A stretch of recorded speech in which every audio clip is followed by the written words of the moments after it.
Assalamualaikum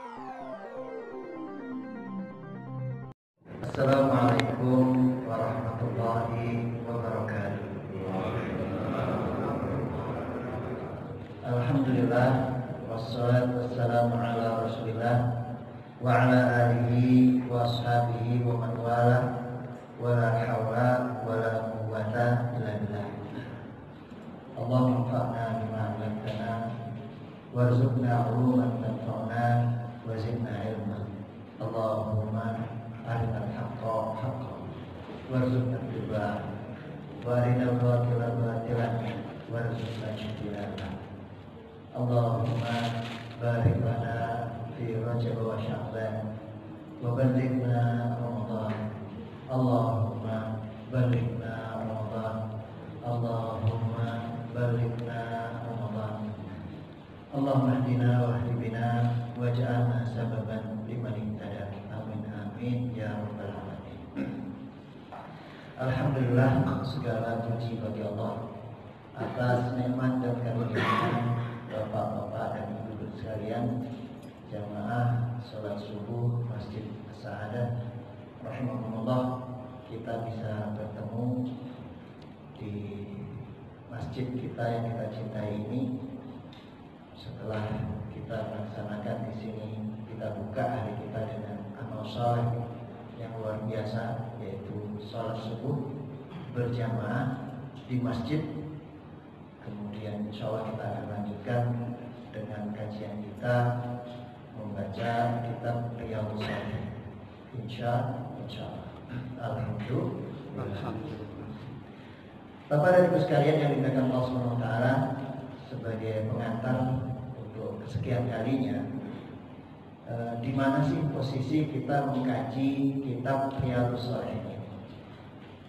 Di mana kita mengkaji kitab Riyadhus Shalihin ini? Dari ajaran agama kita. Jadi kandungan syariat Islam, kandungan ajaran Islam itu ada 4 yang sesuai saya ulang. Yang pertama adalah akidah. Yang kedua ibadah. Yang ketiga muamalah. Mulai nyambung ini. Yang keempat akhlak. Itulah kandungan ajaran Islam yang kita harus jalankan ketika kita mengucapkan asyhadu an la ilaha illallah wa asyhadu anna Muhammadan Rasulullah.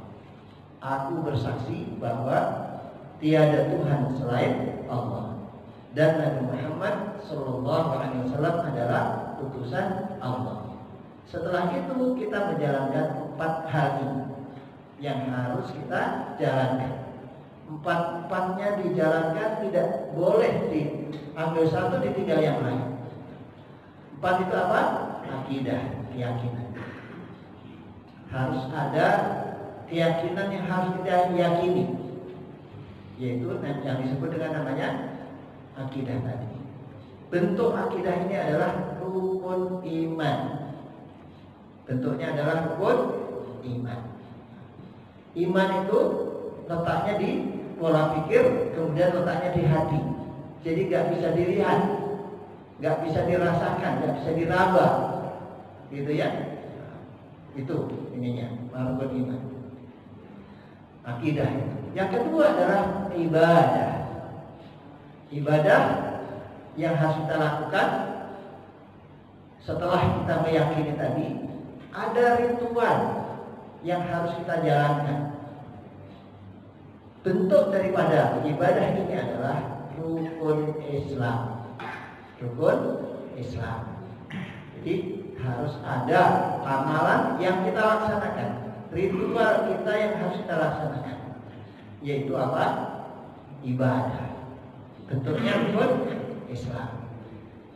Rukun Islam, ibadah itu bisa dilihat, nampak, gitu ya. Kalau akidah tadi tidak nampak, gitu.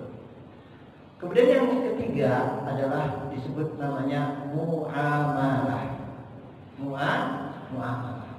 Kalau ibadah itu adalah ritual hubungan antara hamba manusia dengan Allah Subhanahu wa taala, maka namanya muamalah, hubungan antara manusia dengan manusia. Seperti apa? Pernikahan, jual beli, pinjam meminjam, sewa menyewa, gitu ya.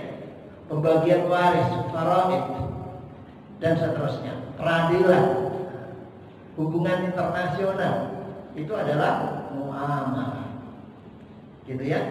Kemudian yang terakhir disebut dengan akhlak. Akhlak artinya adalah ketinggian moral. Harus ada moral yang harus dijalankan oleh seorang muslim, gitu ya. Dan cakupan moral akhlak ini mencakup semua aspek kehidupan, karena dia mengatur, yaitu akhlak kepada Allah, akhlak kepada Rasul, akhlak kepada masyarakat, akhlak kepada orang tua, ya, akhlak kepada negara, termasuk diantaranya adalah akhlak dengan alam sekitar kita ini. Itu namanya akhlak. Bapak dan Ibu sekalian dikatakan Allah Subhanahu wa taala. Dan yang kita bahas dalam masalah kitab Riyadhus Shalihin ini adalah masalah akhlak, gitu ya. Masalah akhlak. Bapak dan Ibu sekalian yang dikatakan Allah Subhanahu wa taala, akhlak ini termasuk hal yang penting. Ada akhlak-akhlak pokok yang khusus, ya, yang ini tidak boleh kita mengikuti orang lain. Masalah hubungan kita dengan orang lain non-muslim, wilayahnya hanya wilayah muamalah. Wilayahnya wilayah muamalah saja, ya. Kita boleh mengikuti. Kemudian atau kita boleh berinteraksi. Tidak boleh dalam masalah akidah. Keimanan kita nggak boleh nyampur-nyampur. Kita beriman dengan keimanan orang lain, nggak boleh.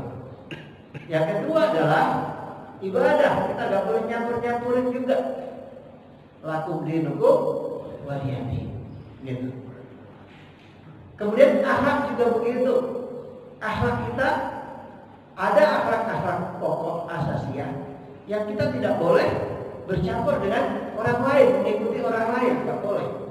Misalnya Bapak sekalian, akhlak itu apa?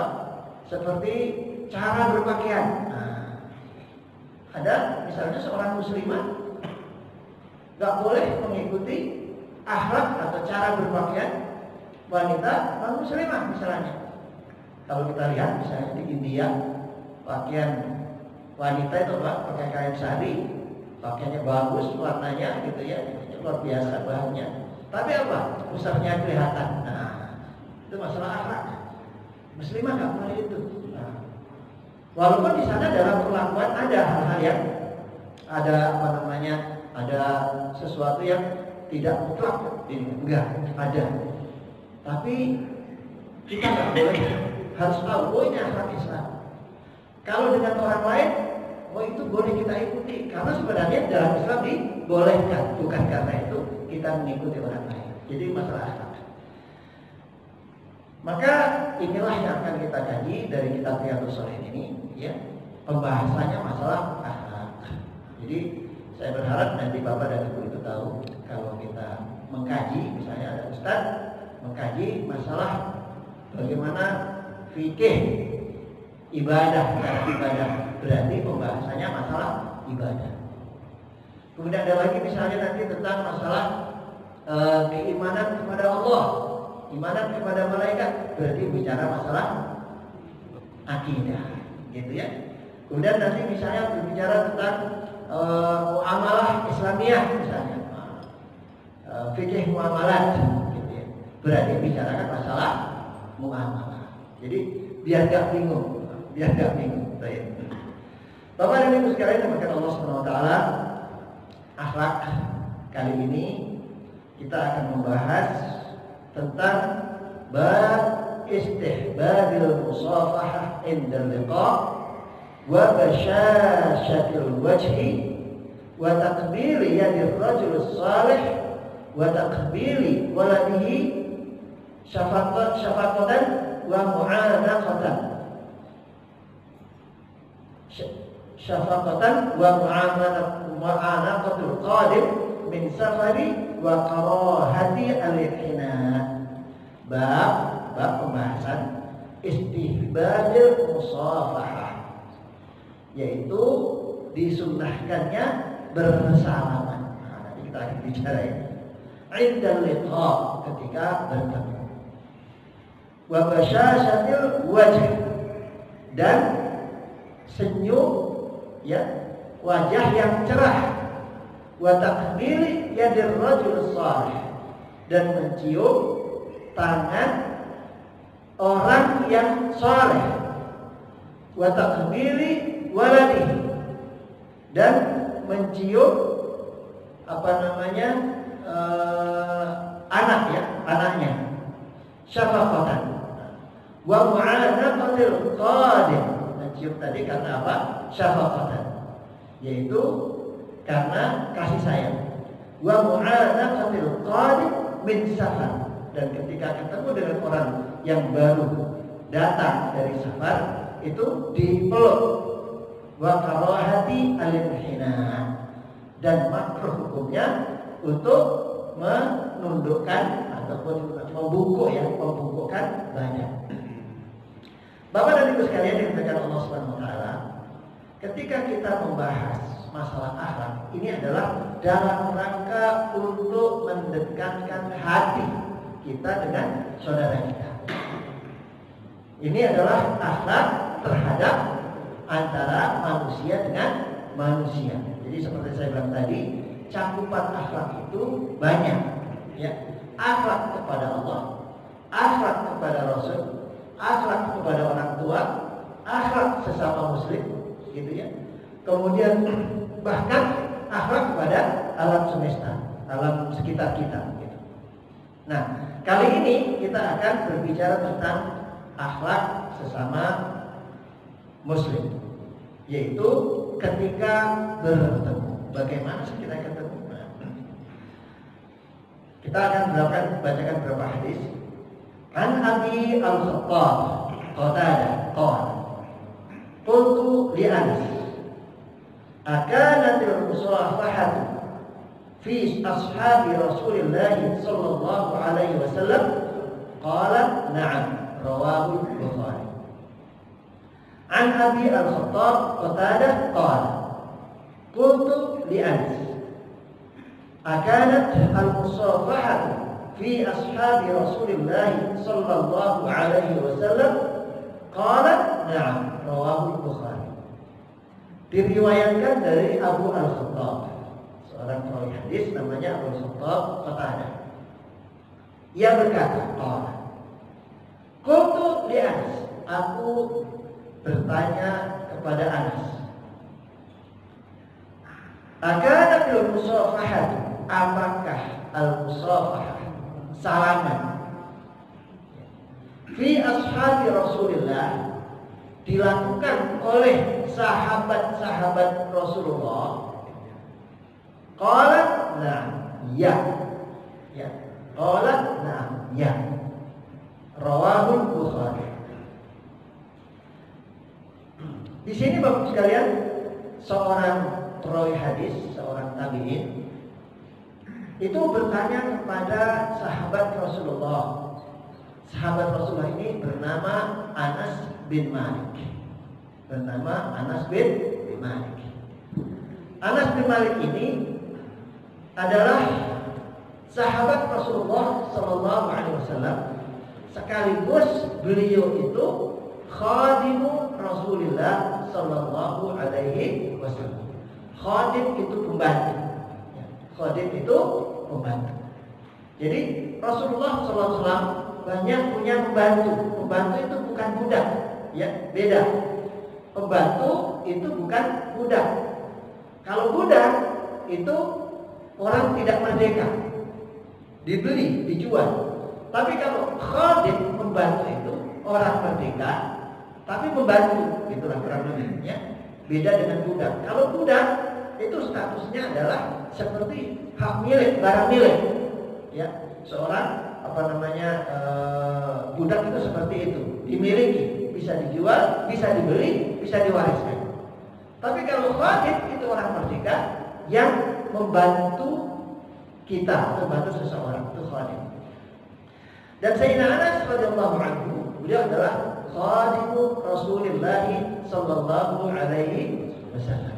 Nah, suatu saat kisahnya adalah ketika Rasulullah sallallahu alaihi wasallam hijrah di Madinah, sampai di Madinah, didatangi oleh seorang sahabiah, seorang sahabat wanita. Namanya Ummu Sulaim. Namanya Ummu Sulaim. Ummu Sulaim ini punya anak. Namanya Anas bin Malik. Anas bin Malik. Anas ini anak daripada Ummu Sulaim. Saat itu usianya 10 tahun. Ya, 10 tahun. Beliau menginginkan, Ummu Sulaim ini menginginkan agar anaknya membantu Rasulullah SAW, menjadi pembantu Rasulullah SAW, sekaligus belajar tentang agama Islam. Gitu ya. Maka Rasulullah SAW menerima Anas bin Malik ini dan didoakan oleh Rasulullah SAW Anas ini, Sayyidina Anas, agar mendapatkan ilmu yang banyak, kemudian mendapatkan usia yang panjang, ya, kemudian punya anak yang banyak. Maka doa Rasulullah SAW ini dikabulkan. Maka usianya Sayyidina Anas itu panjang. Beliau termasuk sahabat yang terakhir meninggal. Ada riwayat menyebutkan usia Sayyidina Anas ini 100 tahun, panjang dibandingkan sahabat-sahabat yang lain. Beliau termasuk akhir meninggalnya. Kemudian dikisahkan, ya, anak Sayyidina Anas ini banyak. Ya, ada riwayat menyebutkan anak sampai 100 orang. Masya Allah. Nah, bapak-bapak gak usah bertanya berapa ibunya. Yang jelas anaknya didoakan banyak, 100 orang. Dan beliau mendapatkan ilmu yang banyak sekali. Beliau termasuk ulama sahabat. Sahabat yang ulama. Sahabat yang ilmunya banyak. Kalau manusia biasa saja seperti kita ini, ulama itu luar biasa, apalagi ulama di tengah para sahabat. Itu Sayyidina Anas bin Malik, Masya Allah.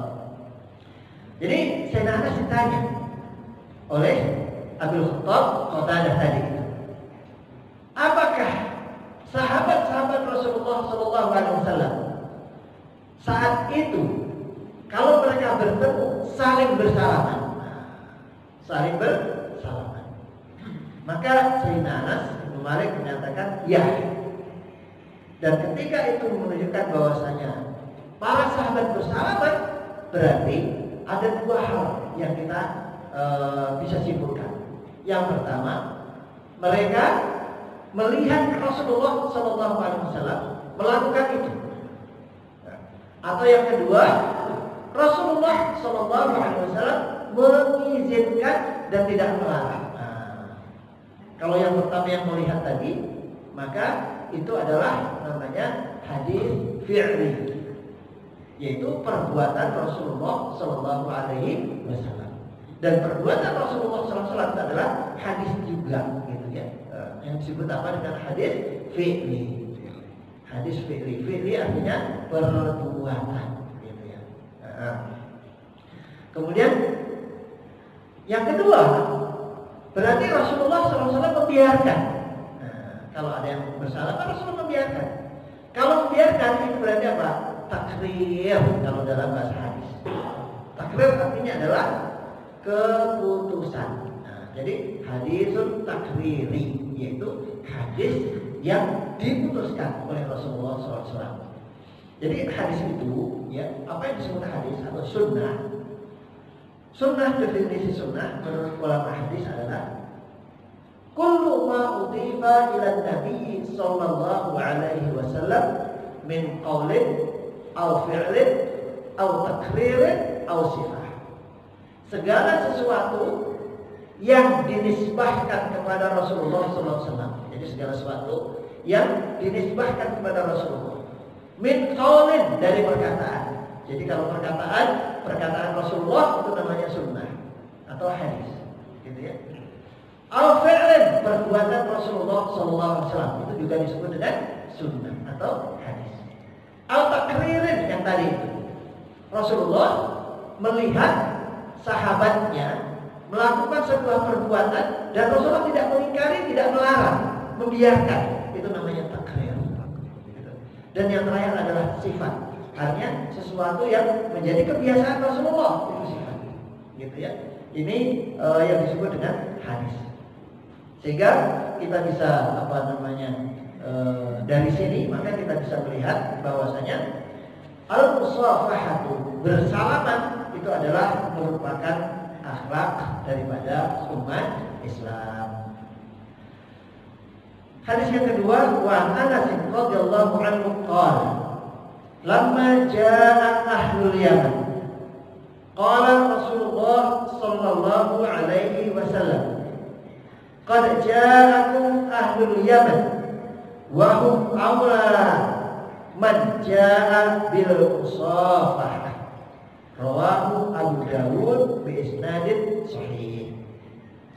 Wa an Anas radhiyallahu anhu qala lamma jaa ahlul Yaman qala Rasulullah sallallahu alaihi wasallam qad ja'akum ahlul Yaman wa hum awla man jaa bil musafahati.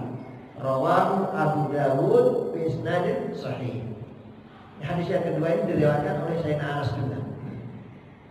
Dari Anas radhiyallahu anhu, qala, ia berkata, lamma jaa ahlul Yaman, ketika datang penduduk Yaman kepada Rasulullah SAW, maksudnya di sini.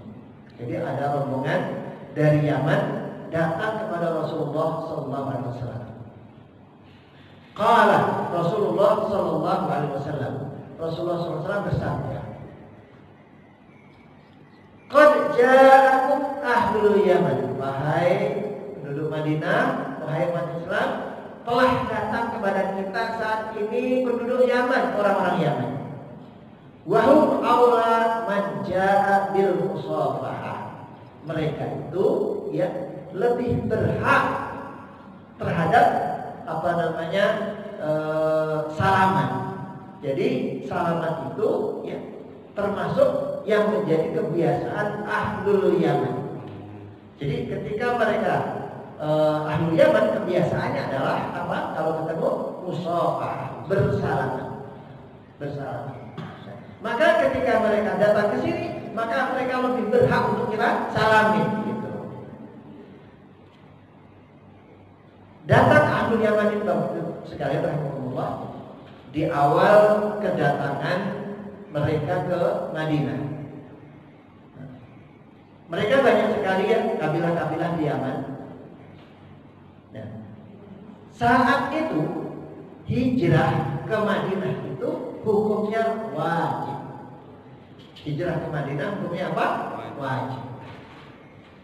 Di ketika Rasulullah SAW berhijrah ke Madinah, maka semua umat Islam dari mana saja mereka harus meninggalkan tempatnya dan berhijrah ke Madinah. Jadi seperti itu. Nah, termasuk yang datang saat ini adalah apa? Ahlul Yaman. Nah, kita sering mendengar seorang sahabat yang menjadi salah seorang pemimpin daripada penduduk Yaman, itu namanya Abu Musa al-Ash'ari. Abu Musa al-Ash'ari. Beliau adalah penduduk Yaman, pemimpin, salah seorang pemimpin kabilah di Yaman, dan berhijrah ke Madinah menemui Rasulullah SAW dan tinggal di Madinah saat itu. Nah, gitu. Karena apa? Hukum daripada hijrah di awal, ya, ketika Rasulullah hijrah itu hukumnya wajib. Ya. Dan apa? Hijrah ke Madinah itu sudah tidak menjadi wajib lagi ketika setelah terjadi penaklukan kota Mekah pada tahun ke-8 Hijriah. Jadi seperti itu. Nah, maka ketika mereka berhijrah ke Madinah, menemui Rasulullah SAW dan untuk tinggal di Madinah, maka mereka disalami oleh Rasulullah. Nah, karena apa?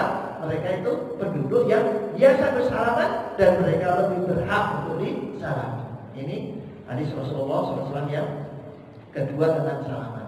Artinya al-musafahah itu merupakan akhlak daripada Rasul SAW dan akhlak sahabat. Dua akhlak Islam. Kemudian berikutnya hadis yang ketiga, wa 'anil Bara' radhiyallahu anhu qala qala Rasulullah sallallahu alaihi wasallam ma min muslimain yaltaqiyan fayatasafahan illa ghufira lahuma qabla an yaftariqa. Rawahu Abu Dawud. Anil Bara' radhiyallahu anhu qala qala Rasulullah sallallahu alaihi wasallam ma min muslimain yaltaqiyan fayatasafahan illa ghufira lahuma qabla an yaftariqa. Rawahu Abu Dawud. Dari Al-Bara' radhiyallahu anhu. Al-Bara' adalah sahabat Rasulullah SAW. Qala, ia berkata, qala Rasulullah sallallahu alaihi wasallam, Rasulullah sallallahu alaihi wasallam bersabda, ma min muslimain, tidaklah dari dua orang muslim. Jadi ketika dua orang muslim yaltaqiyan, berjumpa, bertemu, fayatasafahan, maka kemudian mereka saling bersalaman, gitu ya. Illa ghufira lahuma, kecuali Allah Subhanahu wa taala mengampuni mereka berdua qabla an yaftariqa, sebelum mereka berpisah. Jadi kalau orang bertemu, ya, bertemu, bersalaman, maka ketika salaman itu dosanya diampuni oleh Allah Subhanahu wa taala.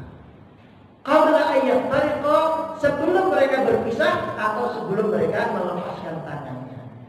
Bagaimana berarti Pak? Tuh, ampunannya begitu cepat. Ampunan Allah Subhanahu wa taala untuk seorang hamba, ya, itu sangat-sangat cepat ketika mereka bertemu. Jadi salah. Qabla an yaftariqa. Ada dua makna di situ. Qabla an yaftariqa, sebelum mereka melepaskan tangannya, dan sebelum mereka berpisah. Begitu. Di sini Bapak Ibu sekalian dimuliakan Allah Subhanahu wa taala, bahwasanya kenapa, apa hikmahnya kita bersalaman. Jadi bukan hanya sekedar berbahasa-bahasa, tetapi pertemuan seorang muslim antara muslim satu dengan muslim yang lain itu, maka akan dua hal yang didapatkan. Pertama, itu menambah pahala keduanya, dan yang kedua mengampuni dosa. Sehingga dalam hal ini Bapak Ibu sekalian yang dimuliakan Allah Subhanahu wa taala, ketika kita ingin ketemu dengan teman kita, saudara kita, kita akan semangat. Kenapa? Karena pertemuannya buat dua hal tadi, menambahkan pahala dan menghapuskan dosa. Ya, dia datang lagi. Aduh, kalau saya dah ketemuan ini, saya malas deh, Masya Allah. Jadi seperti itu. Kenapa? Karena kita tidak paham.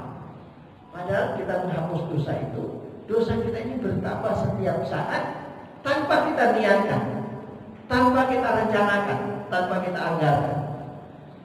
Dosa kita ini selalu tambah.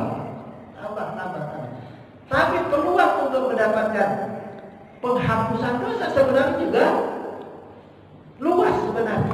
Nah, hanya saja bedanya Bapak Ibu sekalian, kalau dosa itu kadang-kadang kita nggak merencanakan, kita nggak inginkan, itu kita dosa aja. Tapi kalau menghapuskan dosa harus diusahakan, harus diniatkan di situ, kayak gitu.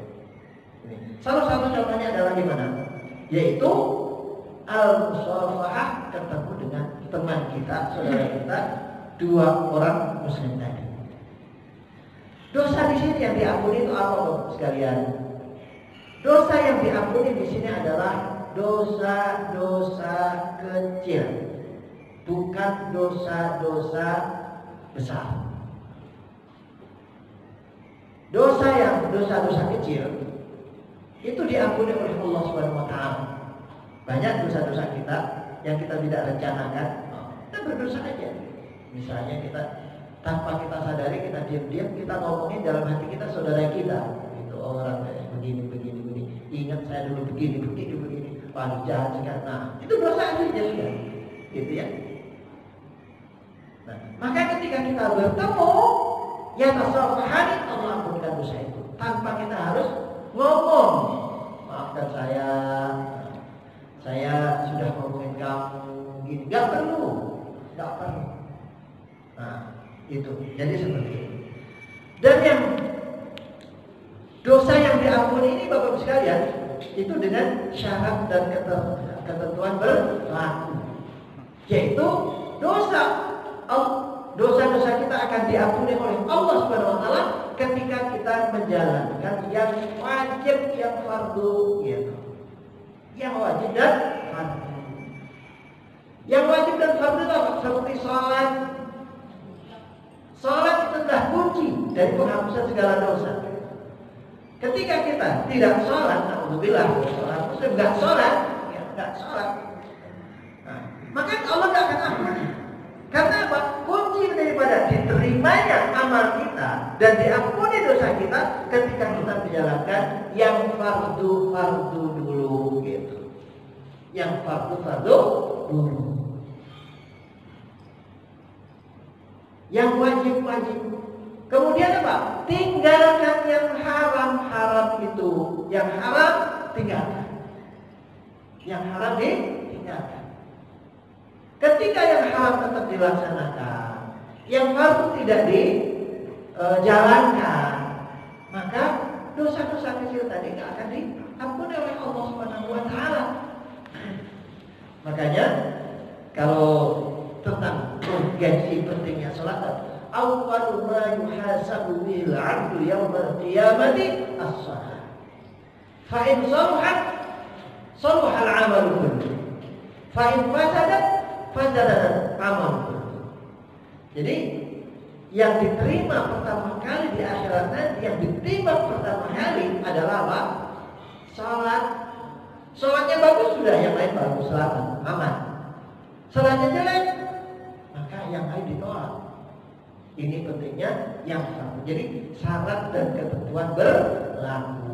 Jadi seperti itu Bapak Ibu sekalian. Kemudian berikutnya, begitu cepatnya ampunan yang diberikan oleh Allah Subhanahu wa taala kepada dua orang hamba ini. Sebelum mereka melepaskan tangan, maka sudah diampuni. Kita salaman Bapak sekalian, itu gak sampai berjam-jam ya Pak. Assalamualaikum, apa kabar Pak Amir? Paling sebentar aja. Gak nyampe 5 menit itu. 5 menit itu apa? Assalamualaikum, apa kabar? Masya Allah. Maka di sini. Nah, bagaimana dengan kondisi kita saat ini Pak? Itu pertanyaan aja. Gimana Ustaz katanya? Oh, sekarang kita bukan salaman, kita nonjok dikit aja. Ada yang begini gitu, Masya Allah. Bapak dan Ibu sekalian, demikian Allah Subhanahu wa taala. Ini adalah ujian buat kita. Ujian buat kita. Dan di sini ya, di sini hukumnya bukan wajib. Ya, bukan wajib. Sementara yang kita lakukan tadi itu adalah darurat. Yaitu apa? Ketika kita dikatakan oleh para ilmuwan ya, kita ilmuwan saat ini misalnya, ini sekarang masa Covid, maka sementara dihindarkan bersalaman karena nanti bersalaman itu bisa menularkan penyakitnya. Sudah darurat. Kenapa Bapak sekalian? Apakah ini membatalkan sunnah Rasulullah SAW? Tidak. Yang penting hati Anda tidak mengatakan, wah ini kita nggak perlu salaman lagi, karena salaman itu membawa penyakit. Itu nggak boleh, gitu ya. Itu yang tidak boleh. Karena kondisinya apa? Darurat. Gitu. Dari mana kita tahu dari darurat? Dari ahlinya. Fas'alu ahlan dzikri in kuntum la ta'lamun. Tanyakan kepada ahlinya kalau Anda nggak tahu. Ya sudah, kita percaya kepada orang-orang yang ahli dalam hal ini, kita anggap ahli ya. bahwasanya saat ini salaman itu bisa menularkan corona misalnya, penyakit. Kalau mau menghindari, silahkan pakai sanitizer, nggak apa-apa aja, silahkan. Jadi ini kondisinya apa? Darurat. Yang tidak boleh adalah, tidak boleh adalah kita menolak, menghilangkan daripada sunnah Rasulullah Sallallahu Alaihi Wasallam. Jadi seperti itu. Karena ketika kita menolak, maka kita menginginkan sunnah Rasulullah SAW nilainya beda. Tapi kalau kita melaksanakan maaf, ini darurat, nggak masalah. Karena istilah darurat, penggunaan darurat dalam agama kita, agama Islam itu ada. Ada sebuah kaidah dalam fikih, ad-daruratu tubihul mahdurat. Ad-daruratu tubihul mahdurat. Ad-darurat, darurat itu tubihu, membolehkan, al-mahdurat, sesuatu yang tadinya nggak boleh. Jadi kalau dalam kondisi darurat, yang tadinya sesuatu itu dilarang, tidak diperbolehkan, maka saat darurat itu boleh dilakukan, boleh dilakukan. Ya. Al-mahdurat itu sesuatu yang dilarang, haram. Nah, apalagi ini hukumnya sunnah, istihbab, mustahab, bukan wajib, ya, bukan meninggalkannya haram, enggak. Ya. Tapi namanya mustahab, sesuatu yang sunnah itu hikmahnya pasti banyak. Maka ketika dibenturkan, terjadi benturan antara darurat, ya, dengan selain darurat tadi itu, ya, mahdurat tadi, maka itu dibolehkan. Contohnya bagus sekalian. Ketika seseorang, ya, tidak menemukan makanan kecuali makanannya halal, misalnya kita pergi ke di tengah hutan, misalnya kita jalan di tengah hutan, kita kehabisan makan, kita nggak punya bekal, sulit mencari makanan, tanaman nggak ada. Nah, yang kita dapatkan saat itu misalnya, ya, babi hutan, misalnya, ya, misalnya babi hutan, kita nggak mendapatkan. Dulu susah ini kan dapat babi hutan, misalnya. Babi itu hukumnya apa? Haram. Ya, babi hukumnya haram. Tetapi ketika kita tidak makan makanan ini, ya, kalau kita tidak makan makanan ini, kita mendapatkan bahaya, mati dan seterusnya, gitu ya. Dalam pas gak ada tenaga lagi, maka kita dibolehkan untuk memakannya. Atau kita tidak mendapatkan babi, kita mendapatkan yang halal, binatang yang halal, tapi bangkai.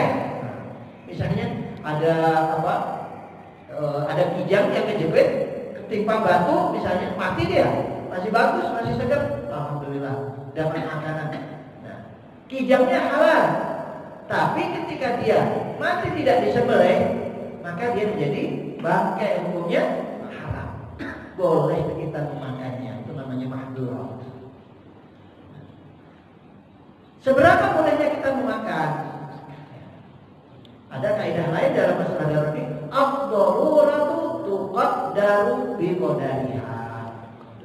Darurat itu sekedarnya, nggak boleh berlebihan, jadi gitu. Ya. Kapan kita boleh, seberapa kita boleh makan seperti bangkai tadi? Kita boleh makannya apa? Boleh makannya ketika kita makan cukup untuk mengganjal perut kita. Kita boleh membawa bekal, ya, kita bawa lagi dalam perjalanan lagi, dalam perjalanan. Takut nanti di perjalanan nggak ada makan, nggak ada makanan. Ya. Kita boleh bawa sampai mendapatkan makanan yang halal. Nah, kalau sudah mendapatkan makanan yang halal, kok ketemu dengan sungai, maka banyak ikan, harus buang. Nggak boleh disimpan lagi. Itu namanya ad-daruratu tuqaddaru biqadariha. Darurat itu secukupnya. Jadi nggak boleh makan sampai kenyang, kemudian habis itu bawa banyak, habis itu nanti disimpan lagi di kulkas, bisa dibawa pulang. Karena apa? Ini daging jangan ini mahal, susahnya tuh ini. Nah, ini bangkai nggak boleh. Jadi ad-daruratu tuqaddar biqadariha. Begitu juga dengan kita kondisi COVID ini, ya, COVID ini. Kalau kita sudah kondisi itu sudah tidak darurat lagi, kembali ke semula. Termasuk sholat jamaah kita kembali ke semula lagi. Karena sudah tidak darurat. Ad-daruratu tuqaddaru biqadariha. Jadi seperti itu Bapak sekalian. Karena apa di sini? Hikmahnya banyak banget. Salah satunya apa? Mengampunkan dosa ketika kita bersalaman dengan saudara kita. Kemudian berikutnya Bapak sekalian, wa Anas radhiyallahu anhu qala rajul ya Rasulullah ar-rajulu minna yalqa akhahu aw sadiqahu ayanhani lahu qala la afaya tadimuhu wa yuqabbiluhu qala la qala fayakhudhu bi yadihi wa yusafihuhu qala na'am. An Anas radhiyallahu anhu, dari Sayyidina Anas radhiyallahu anhu ia berkata, qala rajul, seorang laki-laki berkata, ya Rasulullah, wahai Rasulullah, ar-rajulu minna yalqa akhahu, salah seorang di antara kita ketemu dengan temannya. Jadi dua orang bertemu, saudaranya. Au sadiqahu, atau temannya. Akhu saudara, sadiq teman. Ayat hanilahu, apakah saling nunduk? Yang hadis ini itu artinya nunduk seperti ini, lihat. Lihat sana. Nah, kayak gitu. Ayat hanilahu, apakah harus nunduk? Gitu. Qala la. Qala afaya tadimuhu wa yuqabbiluhu, apakah meluk kemudian menciumnya, gitu ya, ciuman? Qala la, tidak. Qala fayakhudhu bi yadihi wa yusafihuhu, apakah ngambil tangan dan bersalaman? Qala la. Di sini Bapak sekalian yang dimuliakan Allah Subhanahu wa taala, seorang sahabat ya, disaksikan oleh Sayyidina Anas bin Malik. Sayyidina Anas meriwayatkan ini. Karena banyak sekali riwayat Sayyidina Anas tentang Rasulullah SAW ini, karena apa? Beliau pembantunya setiap saat banyak bersama Rasulullah SAW. Wahai Rasulullah, seorang laki-laki di antara kita ini, kalau ketemu dengan saudaranya atau ketemu dengan temannya, apakah kalau ketemu dia menunduk? Nah, menghormat nunduk begini. Kalau enggak. Jadi tidak boleh. Afaya tajibuhu wa yuqabbiluhu, apakah memeluknya dan menciumnya? Menciumnya. Qala la, enggak mencium. Fayakhudhu bi yadihi wa yusafihuhu, apakah kalau ketemu itu ngambil tangannya kemudian bersalaman? Qala nah. Jadi ketika kita bertemu itu ya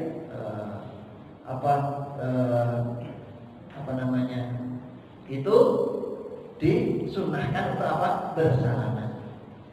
Yang tadimu ini memeluk erat, ya, memeluk erat, gitu ya. Yang tadimu. Baik. Rawahu Tirmidzi wa qala haditsun hasan. Berikutnya, wa an Sufyan bin Asal radhiyallahu anhu qala yahudiyyun li sahibihi idhab bina ila hadzal nabi fa ataya Rasulullah sallallahu alaihi wasallam fas'alahu an tisi ayatin bayyinat wa dzakara hadits ila qawlihi faqabbala yadahu wa rijlahu wa qala tashhadu annaka nabiyyun. Hadis diriwayatkan oleh Sufyan bin Asal radhiyallahu anhu qala, ia berkata, Qala Yahudiyyun li sahibihi. Jadi ada seorang Yahudi berkata pada temannya, idhab bina ila hadan nabi. Ayo pergi ke nabi ini, orang yang mengaku nabi. Jadi orang Yahudi ingin memuji Rasulullah SAW. Apakah dia ini seorang nabi atau bukan? Riwayatnya bagaimana nanti akan saya ceritakan di kesempatan lain. Tapi dalam hal ini kita akan bicarakan tentang masalah musafahat saja. Fa'ataya Rasulullah SAW. Maka keduanya ya datang kepada Rasulullah SAW. Fasa'alahu an tis'i ayat. Kemudian dia menanyakan tentang 9 ayat, 9 tanda-tanda yang ditanyakan kepada Rasulullah SAW. Ini banyak ya 9 ini. Salah satunya adalah tentang Zulkarnain, tentang kisah Zulkarnain. Dan kisah-kisah yang lain ditanyakan oleh orang Yahudi. Pada kalau hadis, kemudian Rasulullah SAW menceritakan itu dan turun ayat-ayat Al-Quran. Faqabbala yadahu wa rijlahu wa qala nashhadu annaka nabiyyun.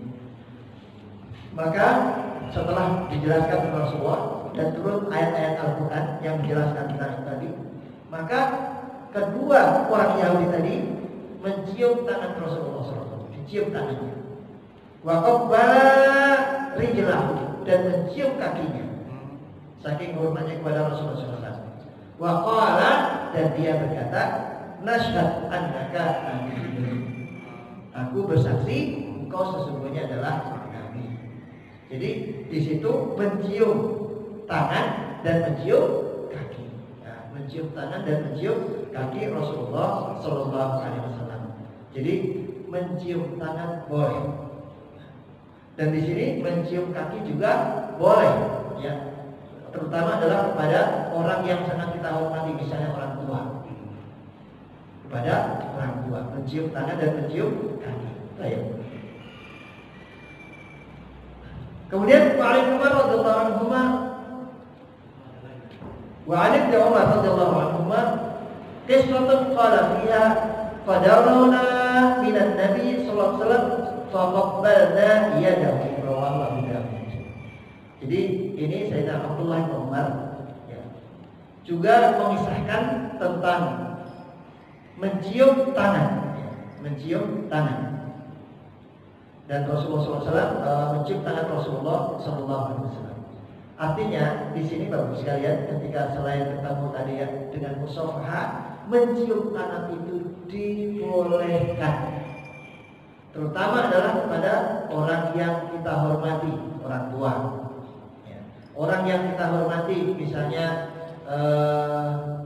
orang yang lebih tua dari kita, para sesepuh, gitu ya. Yang orang kita hormati misalnya ulama, misalnya ya, habaib, boleh. Ada kisah menarik yang kisah ya tentang bagaimana mencium tangan seorang alim, Ada seorang sahabat namanya Abdullah ibnu Mas'ud. Abdullah ibnu Mas'ud ini termasuk salah satu dari 4 Abdullah yang merupakan ulama para sahabat. Jadi di zaman Rasulullah itu ada 4 namanya Abdullah. Itu 4-4-nya ulama sahabat, yaitu Abdullah bin Mas'ud, Abdullah bin Umar, Abdullah bin Abbas, dan Abdullah bin Amr bin As. Kita ada 4. Makanya sebenarnya arba'atu abadilah. Ada 4 Abdullah yang mereka ini adalah ulama-ulama sahabat, gitu ya. Satu siapa? Abdullah bin Mas'ud. Yang kedua Abdullah bin Abbas. Kemudian yang ketiga Abdullah bin Umar, dan yang keempat namanya Abdullah bin Amr bin As. Jadi seperti itu. Nah, Abdullah bin Mas'ud itu sahabat Rasulullah SAW dan ulama. Suatu saat beliau datang ya dari Baghdad.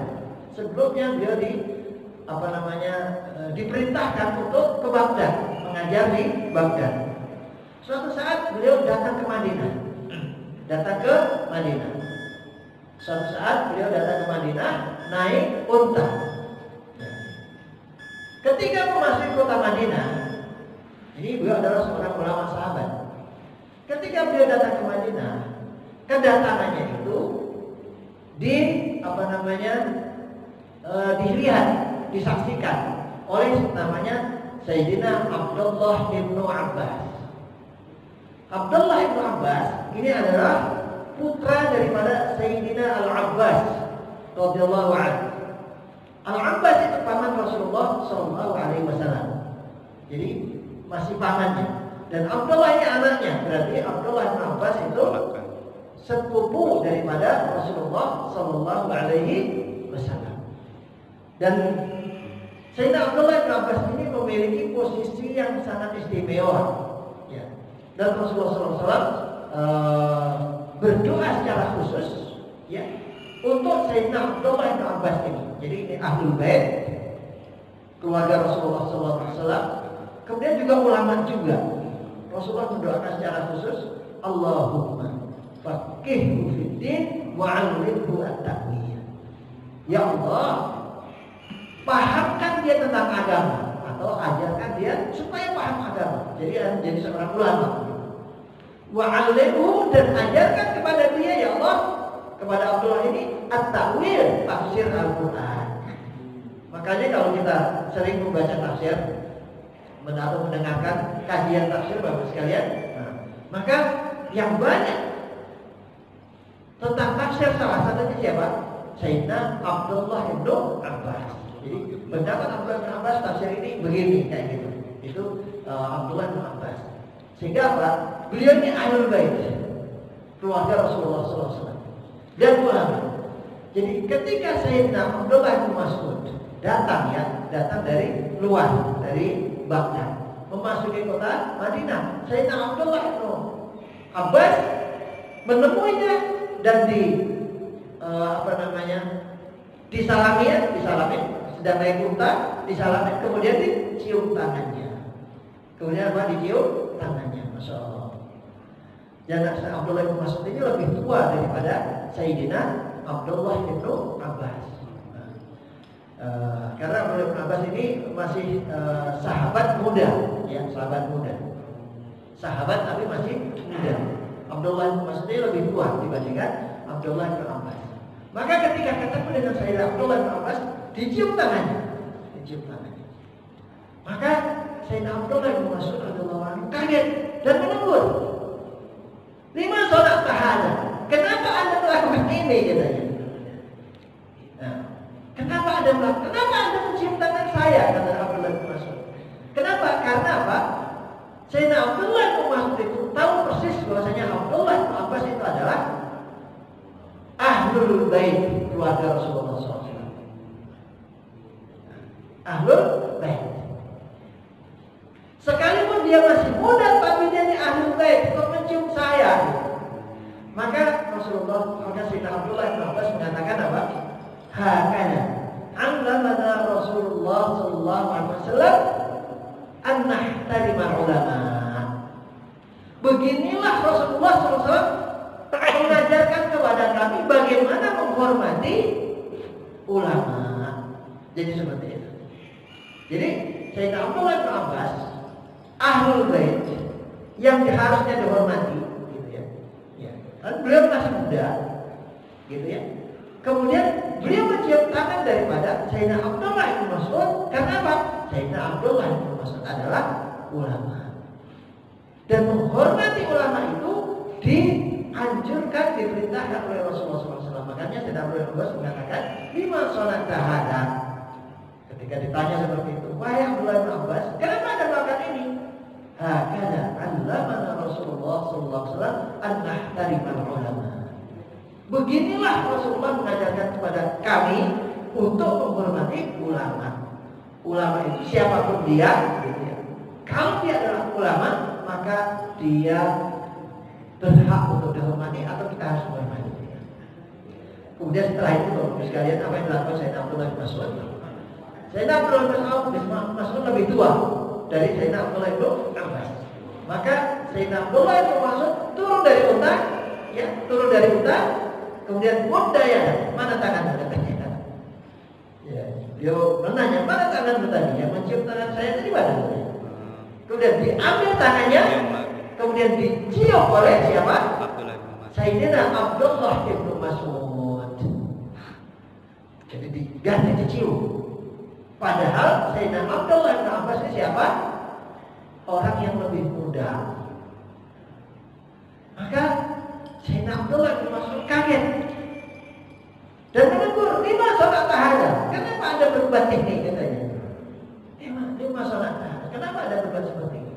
Maka Sayyidina Abdullah bin Mas'ud berkata, hakana allamana Rasulullah sallallahu alaihi wasallam an nahtarima ahla baitihi.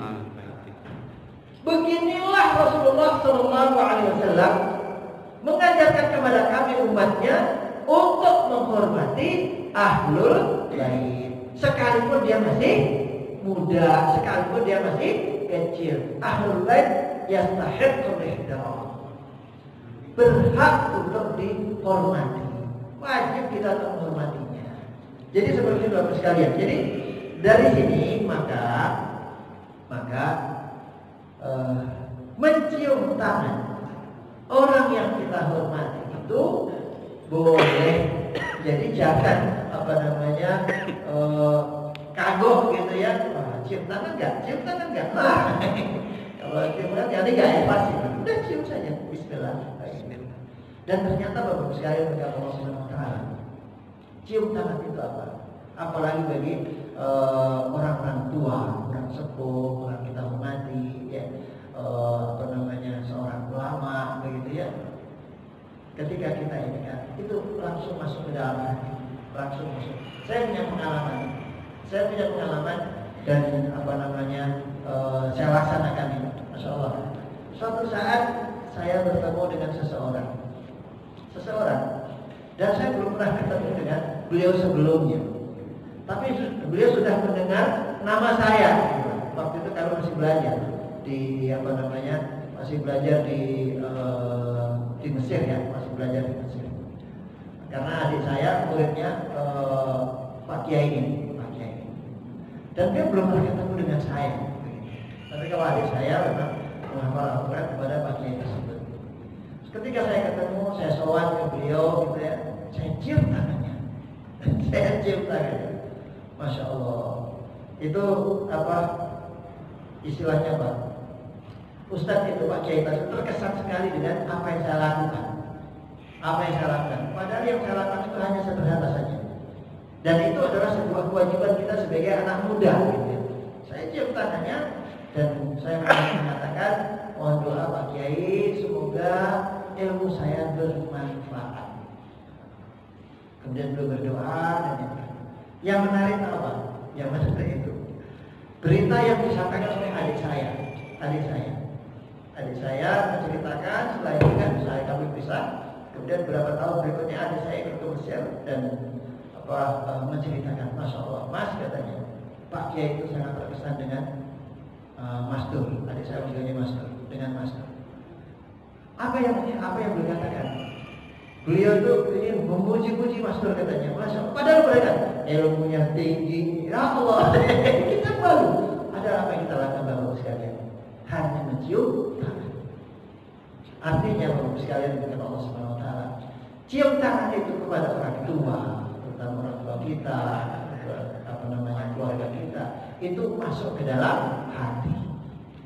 Merupakan mafatihul qulub. Itu masuk pada hati seseorang. Jadi seperti itu. Kalau hati sudah masuk ke dalam hati seseorang, maka insya Allah ridho akan kita dapatkan. Apalagi kepada guru yang mengajar kita, anak-anak ya, yang punya ini, ajarkan agar bagaimana ihtiram guru-gurunya. Sekalipun itu guru di SD, ada bekas guru, gitu ya. Tetap saya kira seperti itu. Saya kira itu Bapak sekalian dikatakan Allah Subhanahu wa taala. Waktunya sudah habis. Ya, ini adalah satu akhlak yang diajarkan oleh Rasulullah SAW kepada kita dan para sahabatnya, yang merupakan mafatihul qulub, pintu masuk kepada hati. Kalau sudah kita bisa masuk kepada hati seseorang, seorang sudah menerima dengan hatinya, maka dia akan memberikan cintanya dan memberikan ridhonya.